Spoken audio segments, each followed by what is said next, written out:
Alright, what's going on, guys? Trev back again, here to bring you another video. This one's going to be doing another Walking Dead video for today, leading up to Michonne's final episode, episode 13 for The Walking Dead Season 10. In this one, we're going to give our thoughts now that we sort of have confirmation, at least in a way, of Andrea returning.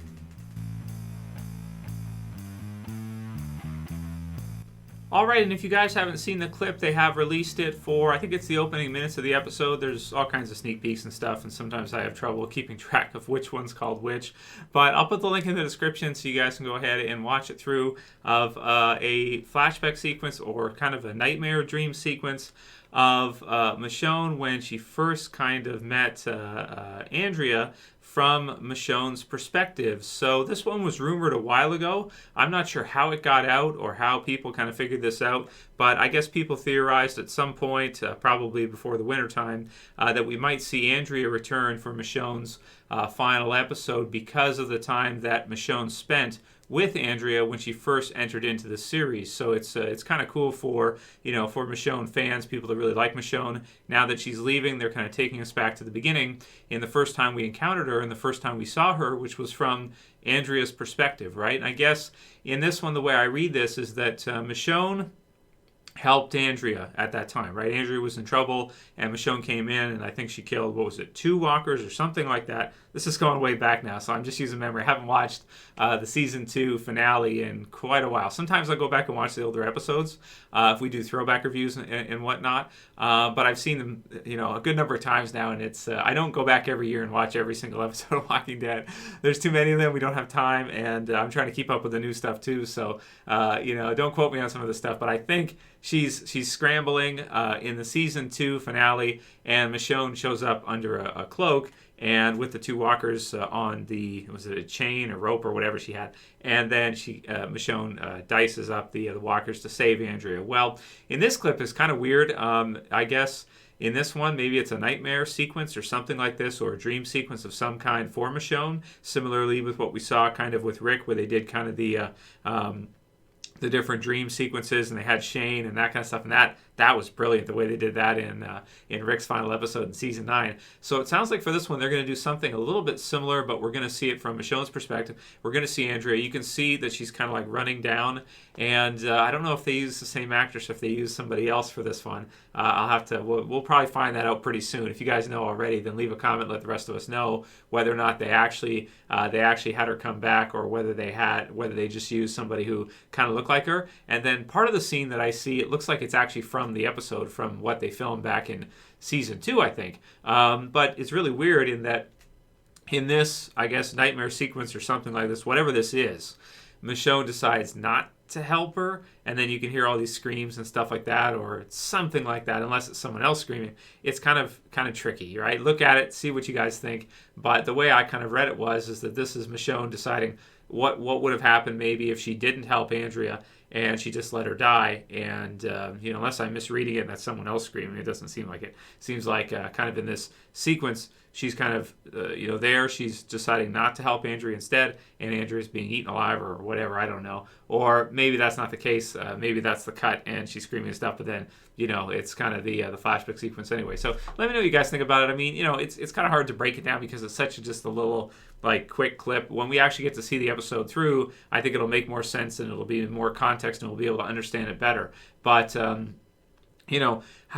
is Michonne seeing these things? Is she dreaming? Is she sleeping? Is this just like a flashback sequence for us as viewers to see when she first arrived or something like that?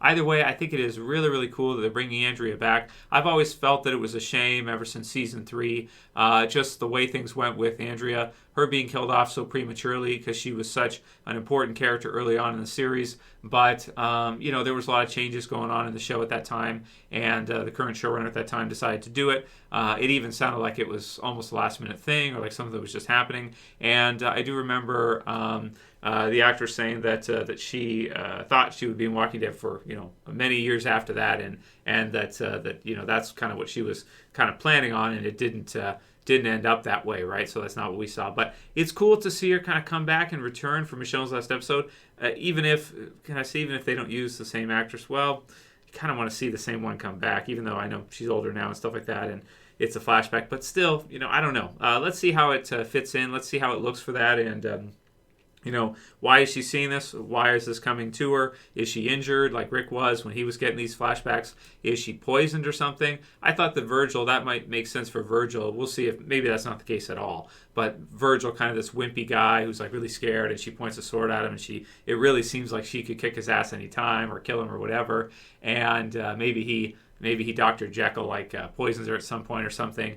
It sounds like in some of the other sneak peeks that he's asked her to come, and he's using her to try to take out this other group or he's convincing her to take out this other group that has his family apparently. So we'll see with Virgil. It sounds like at best case scenario, he's lying at least once here in what's going on from the other sneak peek, and that his family is not, maybe his family's not even there at all, and he's just trying to get vengeance or something, and he's using Michonne to do it, and she's kind of going into it, but she's hesitant. But then maybe she's thinking, well, what if she had not helped Andrea back then, and Andrea would have just died?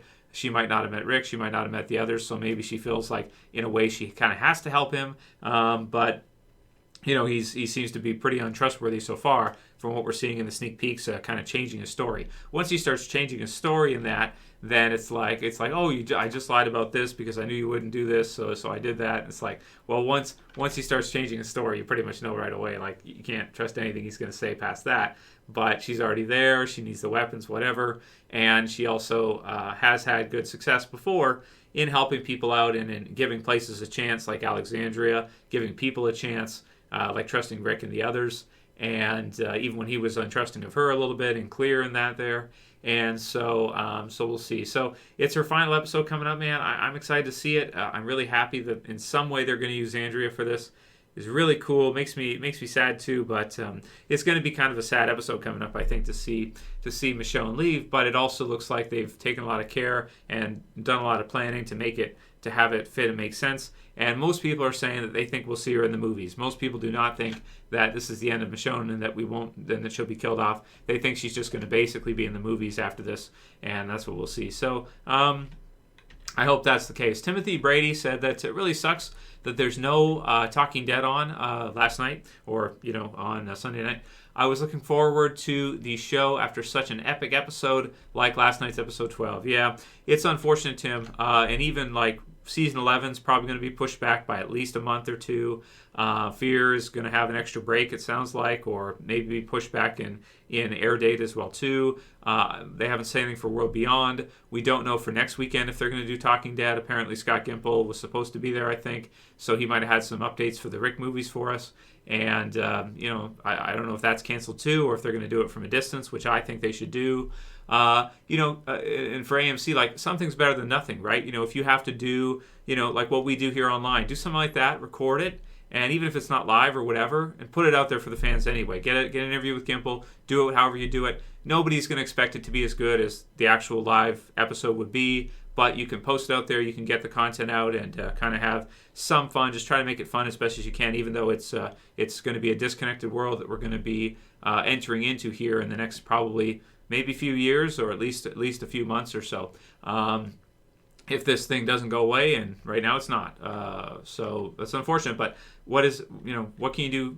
It's like Walking Dead is so great right now. We'll all be having so much fun as per usual, and I can't say that the whole Corona thing hasn't gotten me down too. It has, and I would say that I'm probably not enjoying it as much as I usually do with Walking Dead, just because like you got this thing over here. It's like a shadow in the background. It's like, you're trying to have fun and do your thing, live your life, but then you got this thing over here, and it's so quiet. Nothing outside, right? And it's like, I got the window open. Nothing. It's kind of crazy, man. So, but I hope they can do, my recommendation to them would be, if you can do it from a distance, but they might be shutting down like a lot of their internal work structure and things like this. So it might really kind of jam up a lot of their operations in total, because you have people, I don't know if they're even clocking into work from home or whatever they're doing, but that's what they'll have to do, remote, get things up to speed, get those Skype chats going or whatever you got to do, Zoom calls, whatever, and get those people connecting and see what you can do as far as still doing something. But yeah, I mean, health and safety come first over entertainment, right? So that's just what it is. D Squire 28 says, Yo, Trev, I think Beta is going to unleash the horde on Alexandria, and maybe Connie is the one to lead them away. into the sea, just like Andrea in the comics. So in the comics, Andrea is the one who partially, or at least helps. She's one of the ones who helps lead the herd that Beta brings to Alexandria away from it. We might see something similar in the TV series. I would think so. After Alpha's been killed and he finds out, he's going to want to bring hell upon everyone who had anything to do with it, especially Negan and, well, Carol. From our perspective, he might not know that, but he's going to want vengeance. He's going to want to kill them all. So Governor style. So that's a pretty good prediction, D Squire, that Connie might be the one to be a part of that. And we probably will see her again right near the end of this season or something as part of the herd or something. Just like with Magna, she might pop up as part of the herd like at any time that we wouldn't expect it. Maybe for Daryl, and then maybe that's your romantic scene for Daryl and Connie that they do, like the first, I don't know, first kiss or something like that, whatever. Girls are running the show now. So, something like that, right? Is it like epic romance scene? It's like, yeah, there's girls running the show now. I'm just kidding, girls. Well, not really, but I am. You know what I'm saying. So something like that is probably what we would see, right? So Fear of the Walking Dawn said Alpha gave great head. I had to include that. I thought it was pretty good. Becky Berry said, all I have to say is Negan finally got some head, so something similar. Oh my goodness. Clown said, so is Connie dead or not? So, no, she's not dead. Definitely, if she was going to be killed off like Earl and the others, they would have used it for at least a couple scenes. With her, I feel like she's getting kind of almost an A-list character treatment because she's a possible romantic interest for Daryl. So they've kind of instantly made her maybe the most important of Magnus Group, or at least one of them. I kind of think of her as the most important of Magnus Group because of Daryl, and Daryl's our main man now. So it's sort of like for Michonne being with Rick, it elevated her status from just being kind of like, a warrior in the group to, okay, she's with Rick, so now she's like our top female, right? Is that the way it works psychologically anyway? I think it is, right? Yeah, I think it is. That's how it kind of works anyway, psychologically. So, yeah, that's what it is. So, yeah, she gets upped for that. So Connie naturally gets upped for being a possible romantic interest for Daryl, because Daryl's our number one guy right now, right? Because Rick's gone and everything. So, yeah, so no, she's definitely not dead, and we'll probably see her again, and I wouldn't be surprised if she even survives up the season, and we see her next year and whatever, that whole thing. Max Montair says, bald fatty girl felt Negan was a grown lion ready to have his own pride. What did she really mean? Missed opportunity that won't be expanded upon. I think she was going to cast him out. I think she was going to have Negan go out. Maybe she viewed him as, maybe she knew he was too dangerous. Maybe she knew that she had developed feelings for him that, based on who she isn't probably supposed to have as the leader of the Whispers. She's supposed to be animalistic. She's supposed to be all these things. And maybe she knew she was falling in love with Negan, so she wanted to cast him out to go, lead his own group again or do whatever he's going to do. And she viewed him as maybe special, or just that she didn't want to have him. She knew she couldn't have him and Beta maybe coexisting, and she knew that Beta might get jealous, and she just knew that maybe the situation was not, it wasn't going to work, or it wasn't, so she had to have, she was going to have him leave, and that was her, I guess that was her decision, right? And she didn't want, and we say a long-term relationship with Negan, or she didn't with Beta around, so she didn't want to, she just viewed it as, for her in her position as Alpha, even with her daughter too, same kind of thing, that this is what she had to do to maintain power over the Whispers, and that she was going to have him, leave, and that he didn't have really a place there as a Whisperer, so she was going to ask him to leave. I don't know if that really had anything to do with his decision at that time to kill her, but I do think that her willingness to kill Lydia really was a catalyst for him to decide, okay, she has to die, or she's going to kill her girl, and this lady is totally out of her goddamn mind, and he already had the agreement with Carol anyway, so he decided to uphold that and move forward with what their agreement was. Right? I think that makes sense. Does that make sense to you guys? He might have just done it all anyway, but definitely when he found out she was going to kill Lydia, that probably made it easier, and he got emotional beforehand, if you remember, and so then he did it, and I guess it set in his mind that this was the right thing to do, and that he did it. And because that's difficult as well too to kill someone like that, especially someone that you'd been intimate with before.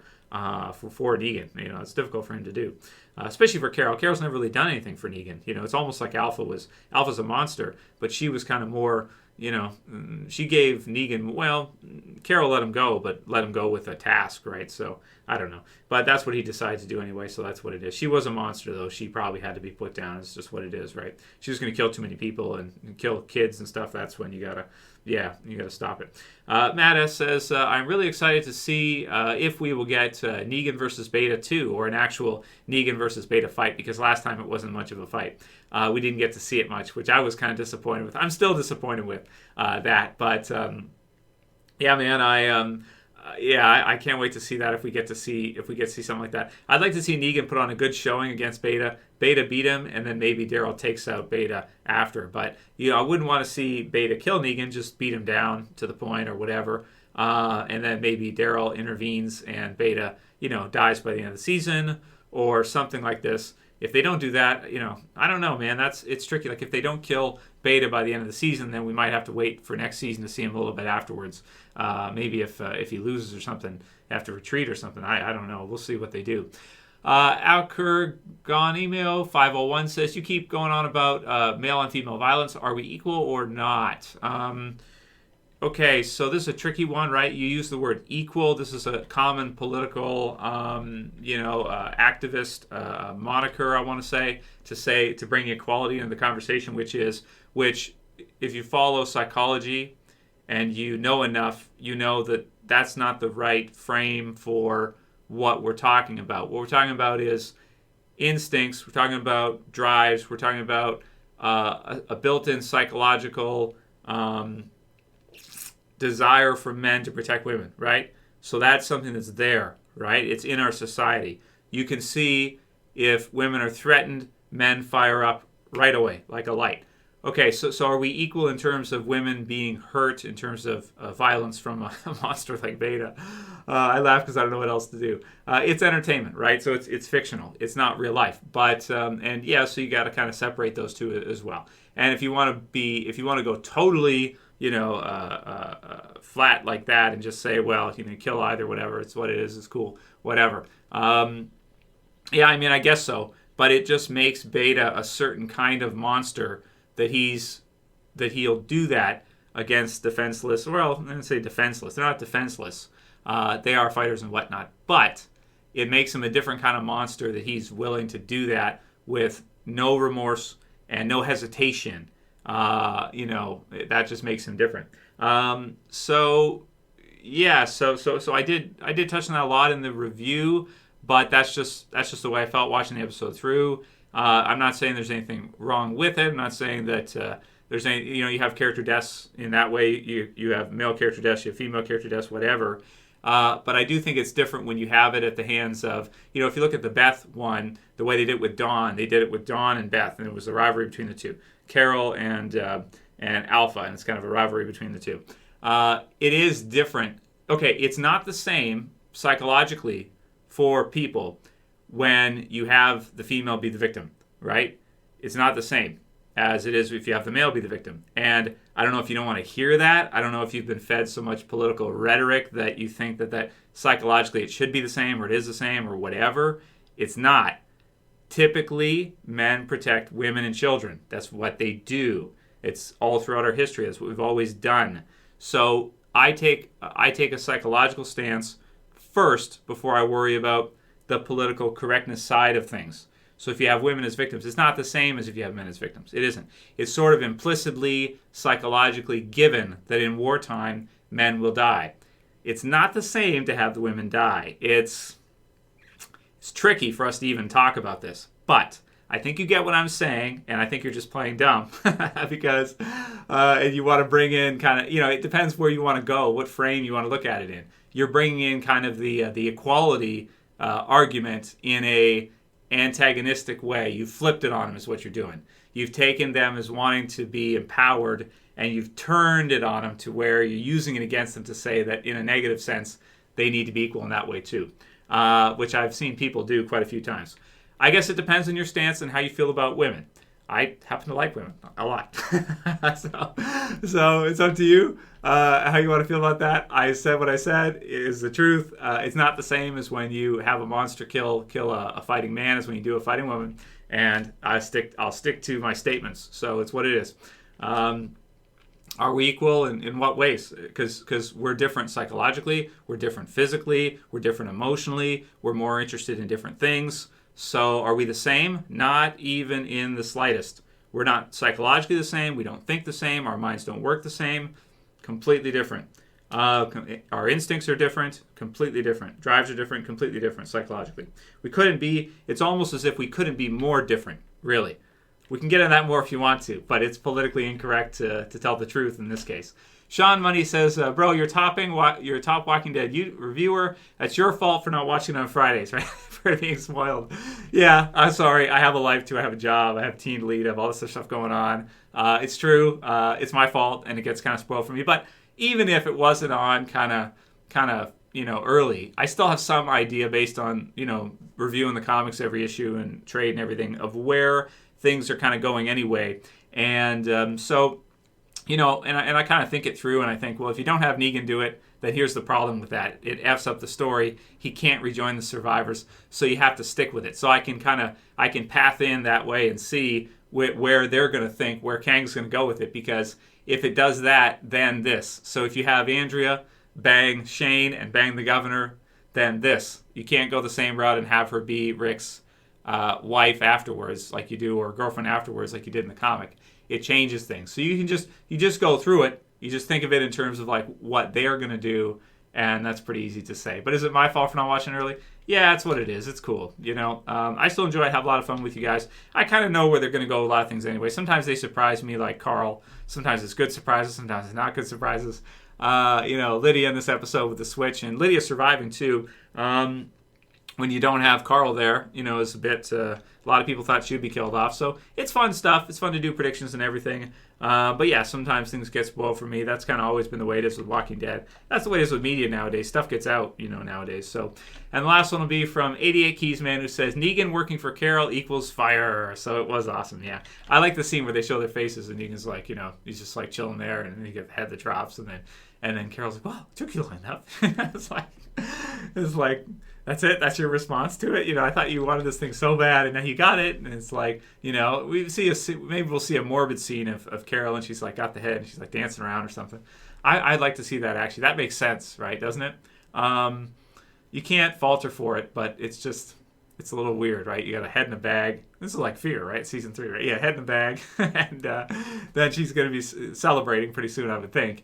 And then exonerating Negan, so Negan will be freed. What will Maggie do? Oh my goodness. Anyway, that's it for today's video, guys. That's a hot video. It's a hot topic, right? People brought in sexuality into this one, differences, men and women, and feminism. AK Geronimo brought in the feminism in a flipped format, kind of using it against them. So what do you think? Anyway, you guys like the video, thumb it up below. You can share, you can favorite, and subscribe at the bottom left. Stay safe out there, guys. Keep cool heads, and I'll see you back soon. As always, it's Trev saying peace. Later, guys. See you soon.